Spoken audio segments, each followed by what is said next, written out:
Hello friends, welcome back to our channel smart పోక్షిత. ఈరోజు నేను స్వీట్ షాప్ స్టైల్ కరాచీ హల్వాని ఇంట్లోనే ఈజీగా ఎలా ప్రిపేర్ చేసుకోవాలో చూపిస్తాను. ఒక బౌల్ తీసుకొని దీంట్లోకి 1 కప్ వరకు కార్న్ఫ్లోర్ని యాడ్ చేసుకోవాలి. దీంట్లోకి 1.5 కప్ నీళ్ళని వేసుకొని గడ్డలు లేకుండా కలుపుకోవాలి. ఇలాగాని కలుపుకున్నట్లయితే మనకి కరాచీ హల్వా పర్ఫెక్ట్గా కుదురుతుంది. ఇలా ఎక్కడ లంప్స్ లేకుండా కలుపుకున్నట్టయితే మనం తినేటప్పుడు కూడా టేస్ట్ అనేది బాగుంటుంది. ఈ విధంగా కలుపుకొని ఒక పక్కన పెట్టేసుకోవాలి. ఇప్పుడు దీనికోసం ఒక మందపాటి బాండీనైనా గిన్నెనైనా ఏదైనా తీసుకోవచ్చండి, మీ చాయిస్ అది. నేనైతే ఒక ప్యాన్ తీసుకున్నాను. ఇలా స్టవ్ ఆన్ చేసి స్టవ్ పైన పెట్టి దీంట్లోకి 3 కప్పుల పంచదారను వేసుకోవాలి. ఇలా 3 కప్పుల పంచదారను వేసుకున్న తర్వాత 1 కప్పు వరకు నీళ్ళని వేసుకోవాలి. ఇలా 1 కప్పు నీళ్ళని కూడా వేసుకొని పంచదార మొత్తం కరిగే వరకు కలుపుకుంటూ ఉండాలి గరిటెతోటి. ఇలా పూర్తిగా పాకం రావాల్సిన అవసరం లేదండి, జస్ట్ పంచదార కరిగిపోతే సరిపోతుంది. ఇలా పంచదార కరిగిపోయిన తర్వాత పైన బబుల్స్ అనేవి వస్తాయండి. ఈ ప్రాసెస్ అంతా మీరు లో ఫ్లేమ్లో పెట్టుకొని చేసుకోవాలండి. ఇలా వచ్చిన తర్వాత పైన బబుల్స్ వచ్చిన తర్వాత ఒక బౌల్లోకి 3/4 వరకు తీసుకోవాలి. మనం మెజరింగ్ కప్ ఏదైతే తీసుకున్నామో దాంతో 3/4 వరకు తీసుకోవాలి. ఇప్పుడు దీంట్లోకి కార్న్ఫ్లోర్ మనం కలిపి పెంచుకున్నాం కదా, అది వేసుకోవాలి. ఇలా డైరెక్ట్గా వేసేయకుండా మొత్తం ఒకసారి కలుపుకొని వేసుకోవాలి. అలా డైరెక్ట్గా వేసినట్లయితే ఉండలు అనేవి ఫామ్ అయిపోతాయి కదండి. ఇలా మళ్ళీ ఇంకోసారి కలుపుకొని వేసుకోవడం వల్ల ఉండలు అనేవి ఫామ్ అవ్వకుండా ఉంటాయి. ఇలా కలుపుకుంటూనే ఉండాలండి. మీరు ఫస్ట్ టైం చేసినా సరే ఖచ్చితంగా స్వీట్ షాప్ స్టైల్ అయితే ఖచ్చితంగా వస్తుందండి. పక్కాగా ట్రై చేయండి ఈ రెసిపీని. కరాచీ హల్వా అంటే ఇష్టం లేని వాళ్ళు ఎవ్వరూ ఉండరు కదండి. హైదరాబాద్కి చాలా ఫేమస్ కదండి ఈ హల్వా. చూడండి, కొంచెం దగ్గర పడింది, ఇంకా దగ్గర పడాలి.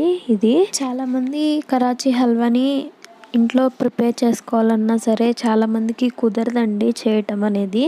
ఈ కొలతలతో కానీ మీరు చేశారంటే పక్కా స్వీట్ షాప్ స్టైల్ అయితే వస్తుంది. చూడండి, ఈ థిక్నెస్ వచ్చిన తర్వాత దీంట్లోకి మనం తీసి పెట్టుకున్నాం కదండి పంచదార పాకం, అది కొంచెం వేసుకొని కలుపుకోవాలి. ఇది మొత్తం కలిసిన తర్వాత దీంట్లోకి 2 టేబుల్ స్పూన్ల నెయ్యిని వేసుకొని మొత్తం బాగా కలుపుకోవాలి. నెయ్యి మొత్తం దాంట్లోకి ఇనికిపోయే వరకు కలుపుకుంటూనే ఉండాలి. ఇలా అయిపోయిన తర్వాత మళ్ళీ ఇంకొకసారి ఆ పాకంని వేసుకొని మళ్ళీ కలుపుకోవాలండి. ఇలాగా 3-4 టైమ్స్ రిపీట్ చేసుకుంటూ ఉండాలి. నేనైతే ఇది 3 టైమ్స్ యూస్ చేశాను. ఈ రెసిపీ చాలా ఈజీ అండి చేసుకోవటం. మీకు అర్థం కావటం కోసం వీడియో అనేది కొంచెం లెంత్ ఎక్కువ అయింది, అంతేనండి, అంతకు మించి ఏం లేదు. దీంట్లోకి కొంచెం నెయ్యి ఎక్కువే పడుతుందండి. మీకు నెయ్యి కానీ తక్కువ పట్టాలి అనుకుంటే మీరు నాన్ స్టిక్ ప్యాన్ని యూస్ చేసుకోండి. మీరు నాన్ స్టిక్ ప్యాన్ యూస్ చేసుకోవడం వల్ల నెయ్యి అనేది తక్కువ పడుతుంది. లేదంటే మీరు అల్యూమినియం కానీ స్టీల్ కానీ యూస్ చేసినట్లయితే నెయ్యి ఎక్కువ పడుతుందండి. ఇలా మీరు బాగా బీట్ చేసుకోండి. ఇలా బాగా బీట్ చేసుకోవడం వల్ల హల్వా అనేది ఫ్లఫీగా వస్తుంది. ఈ మొత్తం దాంట్లోకి వెళ్ళి ఇప్పుడు దీంట్లోకి 1 టేబుల్ స్పూన్ నిమ్మరసంని యాడ్ చేసుకోవాలి.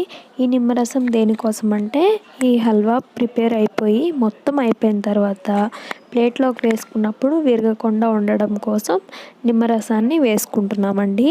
ఈ నిమ్మరసం కూడా వేసుకొని బాగా కలిపేసుకున్న తర్వాత దీంట్లోకి మీకు ఏ డ్రై ఫ్రూట్స్ అయితే కావాలో ఆ డ్రై ఫ్రూట్స్ అన్నిటినీ చిన్న చిన్న పీసెస్ కింద కట్ చేసుకొని వేసుకోండి. ఇలా మొత్తం కలిపేసుకున్న తర్వాత దీంట్లోకి మీకు ఏ కలర్ అయితే ఫుడ్ కలర్ కావాలో అది వేసుకోండి. నేనైతే ఇక్కడ కేసరిది వేసుకుంటున్నానండి, ఆరెంజ్ కలర్ది. ఒక 1/2 ఇంచ్ ఒక బౌల్లో వేసుకొని దాంట్లోకి వాటర్ వేసుకొని కలిపేసుకోండి.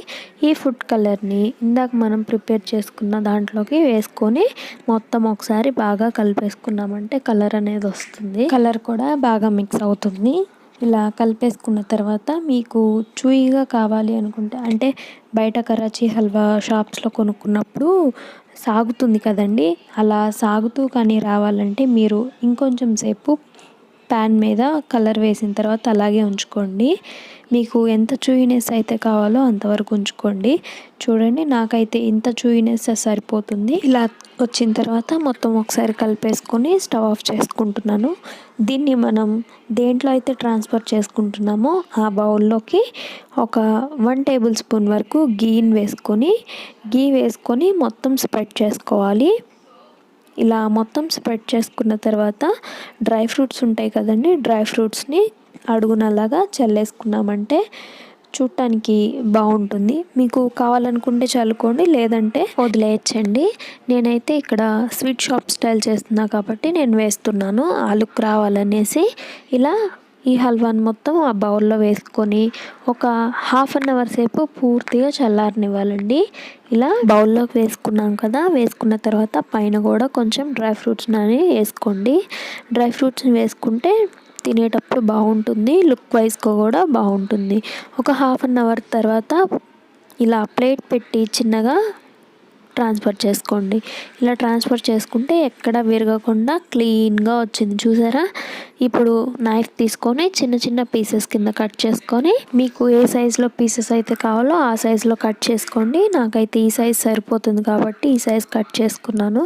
చూడండి ఎంత ఫ్లఫీగా స్పాంజీగా ఉంటుంది, చాలా బాగుందండి ఈ స్వీట్. టేస్ట్ అయితే మాత్రం బయట స్వీట్ షాప్ స్టైల్ అయితే ఖచ్చితంగా వచ్చిందండి, అంత బాగుంది టేస్ట్ అనేది.